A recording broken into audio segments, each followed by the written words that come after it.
नमस्कार साथियों, स्वागत है आपको आपके अपने YouTube चैनल अपेक्स एजुकेशन पर। तो ये जो बिहार शिक्षक स्थानांतरण नियमावली 2026 आया है, जिस नियमावली के जो स्थानांतरण के समान सिद्धांत है, उस समान सिद्धांत में इस बिंदु 9 और बिंदु 10 इस बिंदु को लेकर शिक्षकों में बहुत सारी असमंजस की स्थिति है। बहुत सारे शिक्षकों को बहुत सारा प्रश्न है। वो उनके प्रश्न ये है कि क्या ये जो स्थानांतरण होगा वह सेवा काल के प्रत्येक 5 वर्ष पर किया जा सकेगा, ऐसा दिया हुआ है। ठीक है। और दूसरा में है कि शिक्षकों का स्थानांतरण विभाग द्वारा न्यूनतम सेवा अवधि पूर्ण होने के उपरांत विचार किया जाए। इन दो बिंदुओं को देखने के बाद शिक्षकों को ये लग रहा है कि हम जब ज्वाइन किए हैं, क्या मेरा ट्रांसफर ज्वाइनिंग के 5 साल बाद होगा।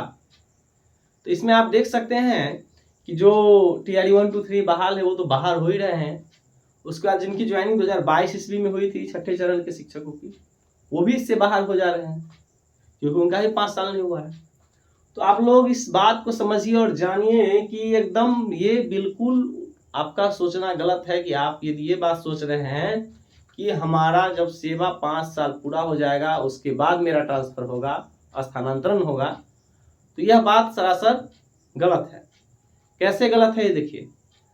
यदि ऐसा रहता तो सरकार, जब भी माननीय मुख्यमंत्री ने कहा है, उन्होंने क्या कहा कि हम सभी शिक्षकों को उनके यानी जो पुरुष शिक्षक है उनके बगल वाले प्रखंड में और महिला शिक्षिका जो है उनको उनके बगल वाले पंचायत में स्थानांतरण करेंगे। ठीक है। तो ऐसे में आप मान के चलिए यदि उन्होंने कहा है बार बार, अब ये प्रावधान यदि लागू होगा, बहुत कम ही शिक्षक अपना ट्रांसफर करा पाएंगे। क्यों?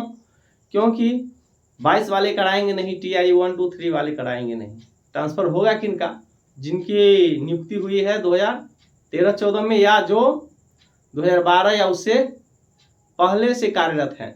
तो आप लोग जानते हैं कि मैक्सिमम शिक्षक जो पहले से कार्यरत हैं वो उनका पहले ही पोस्टिंग हुआ था उनके घर के पास, और बहुत सारे शिक्षक ऐसे हैं कि जिनका पोस्टिंग घर के पास नहीं हुआ था, वो लेकिन क्या हुआ कि ट्रांसफर प्रक्रिया में उनका पोस्टिंग अपने घर पर हो गया। बस जो 40,000 शिक्षक बचे थे जिनका ट्रांसफर नहीं हो पाया था, उसमें ऐसे शिक्षक थे जिनको कि नालंदा, पटना और इस तरीके से ऐसा जगह जहां पर की सीट रिक्तियां कम है और अधिक लोग जाना चाहते थे, जिस कारण से उनका वहां नहीं हुआ था।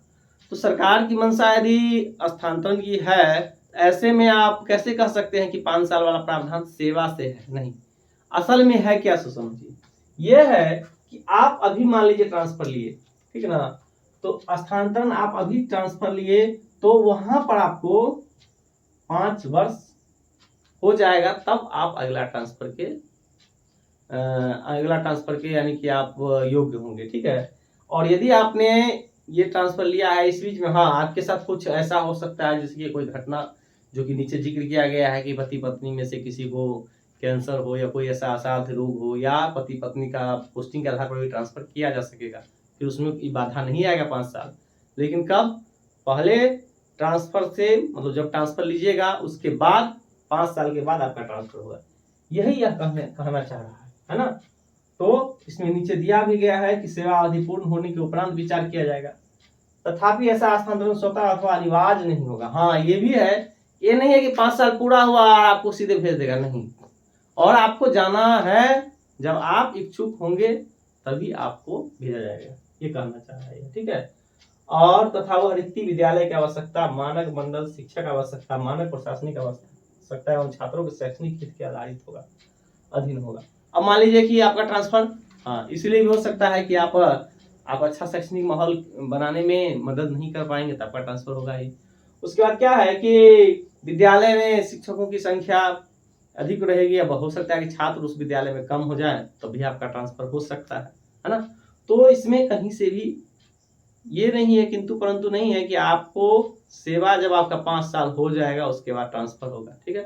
इसमें आपको ये होगा कि आपने जब ट्रांसफर लिया है उस ट्रांसफर के बाद आपको 5 साल ट्रांसफर नहीं मिलेगा, ये कहना है इस नियमावली का मेरे अनुसार। वैसे देखिएगा 102 में सरकार के द्वारा भी इस पर स्पष्ट दिशा निर्देश भी आ जाएगा कि इस बिंदु पर जो शिक्षक भ्रमित हो रहे हैं उनको भ्रमित होने की आवश्यकता नहीं है। अब रही बात ट्रांसफर की, मेन मुद्दा क्या है सो बताते हैं। मुद्दा मेन ये है कि जो नियमावली आया है, इस नियमावली से फिर वही परेशानी रही जाएगी, क्योंकि इस नियमावली में स्पष्ट दिया हुआ है कि ट्रांसफर रिक्ति के आधार पर ही होगा। जब रिक्ति रहेगी नहीं तो ट्रांसफर नहीं होगा। और पिछले जो टीआरई 1 बहाल हुए थे शिक्षक, उस समय में क्या किया गया था, तो कहा गया था कि एक 1 to 5 स्कूल में 5 शिक्षक होंगे ही। लेकिन अब जो नया रेशनलाइजेशन का नियम आ रहा है, उसमें ऐसा क्या देखा गया है, यदि 60 विद्यार्थी हैं तो बस 2 ही शिक्षक वहां रहेंगे। ठीक है। और पहले था कि 60 विद्यार्थी रहे चाहे 50 विद्यार्थी रहे, लेकिन 1 to 5 विद्यालय है तो वहां शिक्षकों की संख्या कुल 5 रहेगी। अब जब यहाँ पर शिक्षकों की संख्या में जब ये नियम बदलाव हो रहा है कि अब 30 विद्यार्थी पर एक शिक्षक रहेंगे, ऐसे में क्या होगा कि जहां पर अभी शिक्षक, बहुत जगह ऐसे हैं जहां लोग जाना ज्यादा चाह रहे हैं, वहां पर शिक्षक और ज्यादा हो जाएंगे, छात्र के अनुसार जो है शिक्षकों की संख्या अधिक हो जाएगी, तो इससे उनका ट्रांसफर वहां नहीं हो पाएगा। और फिर बहुत लोगों को लग रहा था कि क्या पारस्परिक ट्रांसफर यानी म्यूचुअल ट्रांसफर होगा कि नहीं।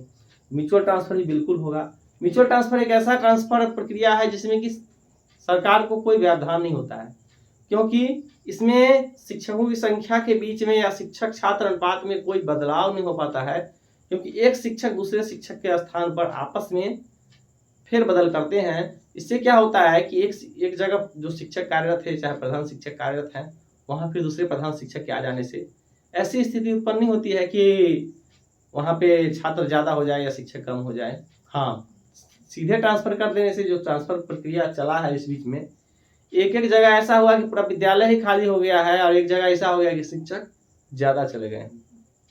इसके लिए रेशनलाइजेशन प्रक्रिया जो किया जा रहा है, इस प्रक्रिया के द्वारा भी इसमें बहुत सारे शिक्षकों को वहां से दूसरे जगह भेजा जाएगा। हो सकता है कि उसी के आसपास वाले विद्यालय में भेजा जाए।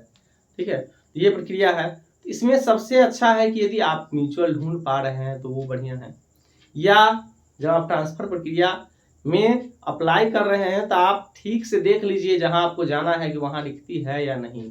ऐसा ना हो कि रिक्ति ना हो और आप वहां अप्लाई कीजिएगा तो उसको कोई विचार ही नहीं होगा। ये भी देख लेना है कि कुछ ऐसे जगह है जहां पर कि एक साथ बहुत सारे शिक्षक जा रहे हैं, है ना। हाँ, आपका अंक अच्छा बन रहा है तो आप तो कहीं भी अप्लाई कर सकते हैं, क्योंकि इसमें दिया गया है कि यदि एक से अधिक शिक्षक एक सीट के लिए अप्लाई करेंगे ट्रांसफर के लिए, उसके बाद जो वरीयता निर्धारण अंक है, उस अंक के द्वारा आपका वरीयता का निर्धारण होगा कि आप वरीय हैं, मतलब कि आपको भेजा जाए या दूसरे सामने वाले को भेजा जाए। इसमें यदि आपका अंक अच्छा बन रहा है तो आप कहीं भी दे सकते हैं, है ना। लेकिन अंक यदि अच्छा नहीं बन रहा है तो सोच समझ करके इस प्रक्रिया में आप विद्यालय का चयन करें, है ना। हो सकता है कि इस पहला ट्रांसफर जो है सो अभी जारी कर दिया जाए, और अगला ट्रांसफर कहा गया है कि मार्च में अप्लाई होगा और जून में स्थानांतरण होगा। लेकिन इस बार वाला ट्रांसफर इसमें दे दिया जाए, क्योंकि शिक्षा मंत्री और मुख्यमंत्री भी कहे हैं कि जून में सभी शिक्षकों का ट्रांसफर किया जाएगा। तो जो समय कब होगा तो उसमें हो सकता है कि प्रक्रिया जल्दी इसको खोला जाए और इसमें ट्रांसफर की प्रक्रिया प्रारंभ हो और शिक्षकों का स्थानांतरण अपने जो जहाँ चाह रहे हैं वहाँ हो। विद्यालय के चयन में सावधानी रखने की आवश्यकता है। म्यूचुअल यदि मिल जाता है तो सबसे बेहतर है, क्योंकि म्यूचुअल में ज़्यादा परेशानी नहीं होगी, आपको जो विद्यालय चाहिएगा वो विद्यालय मिल जाएगा। और जब आप विद्यालय का चयन कर रहे हैं तो उस समय आप ध्यान दीजिएगा, जैसे आप प्रखंड वाले में प्रखंड का ऑप्शन जैसे पुरुष के लिए है, तो अपने नज़दीकी प्रखंड के नज़दीकी विद्यालय को ऑप्शन में दे दीजिएगा। लेकिन एक बार देख लीजिएगा, पता कर लीजिएगा कि क्या यहाँ पर अपने हम जहाँ जिस विषय के आप हैं या आप जिस श्रेणी के शिक्षक हैं उस श्रेणी में वहाँ सीट खाली है कि नहीं, ये चीज़ पहले पता कर लेना है। आप लोगों को कहेंगे कि वीडियो को लाइक कीजिएगा, और चैनल पर यदि नए हैं तो चैनल को सब्सक्राइब जरूर कर लीजिएगा। बहुत बहुत धन्यवाद।